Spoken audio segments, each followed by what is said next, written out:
مناڵێک ئەڕوا هەڵەن وتی یا غەوس، یعنی چی؟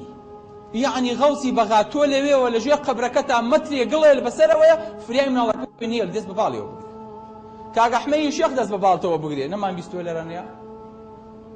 پیرێژمان هەبووە چوو بەلای قەبرەکەی پێغەمبەری خوا وتی ڕۆڵە کاک ئەحمەدی شێخ ئاگا لێ بێ. بۆ پێغەمبەری خوایە صلی الله عەلەیه وسەلەم. کاک ئەحمەدی شێخ ئاگای لە چی بێ؟ بۆ پێغەمبەری خوا ئاگاداری خۆی پێ ئەکرێ لە قەبرەکەیە.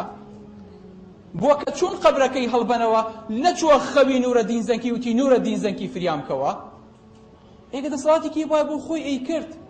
فمێ سەڵەواتم لێبن سەڵەواتەکانتان پێم ئەگا. دەسەڵاتی تر نییە. لەبەرەوە قسەی تێریمانە دینی مونەی ترم پێ بڵێن لەو شیرکانەی کە ئێستاکەنە خۆمان بکە. یا عەلی. یعنی چی یا عەلی؟ ئەی خوا لەکوێ داوا لە ئینسانێ بکەیت؟ داوا لە سەحابەیەکی بەڕێزی پێغەمبەری خوا بکەیت. بەرەوە ئایزەکانم ئەم لەفزانە تەحسەبونەه هەیینە بەلامانەوە زۆر شتێکی بەسیتە. یا پێغەمبەری خوا دەخیلتم ئامان سەیری یا رسول الله پەنای نییە پێغەمبەری خوا صلی الله علیه وسلم ئینەه لا یستەغاث بی پێغەمبەری خوا صلی الله علیه وسلم بۆیە هات پەنای کەس نەهێڵە لە ژیانە. بەڵام دیقەت بن ئەم لەفزانە هەمووی تاکن. یا شیخ عەبدولقادر گیلانی، یا کاک ئەحمەدی شێخ، یا غەوس، یا فڵان هەمووی تاکن ئاگاتان لێی بێ. یا حسێن، یا عەلی، ئەمانە هەر هەمووی لەفزی تاکن. بۆ چکە شپرزە نین کە یەڵێن. ئەی کە شپرزە بووین سیارەکار ئاوا خەریکە دەسەوەرە یا ئەڵڵا بەبێ ئیختیاری خۆت بەبێ ویستی خۆت یەکسەر مێشکە چێ بۆ چێ مێشکە چێ بۆ ئاسمان. کەستان بیستووە کە سیارەکەی یاخود لە وەزعێکی شپرزە یاخوزی شتیواتان نەبیستووە یەک جارە لە یاغەوز وەزعەکە شپرزە نییە. بەڵام کە زۆر هات یا ئەڵڵا بەسەر یەکەوە جوملە ئیشەکە. بۆ چکە ئەزانێ ئەم خوایانە دەوریان نییە.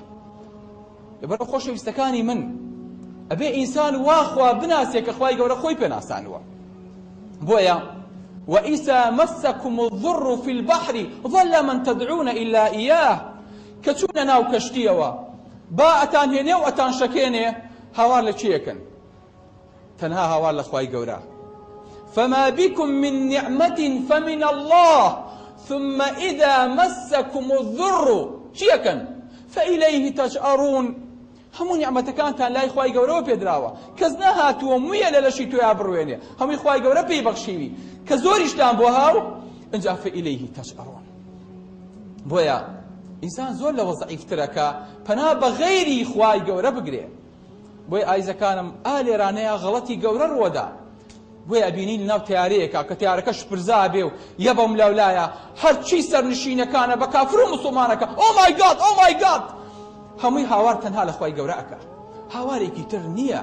چکە ئەزانەیە خواکانی تر لە فلیمەکان ئایبینن ئۆ جیسس یا سەید المەسیح لە کاتی تێریە. بەڵام لە کاتی شپرزەیە غەیری پەنای خوای گەورە نامێنێ.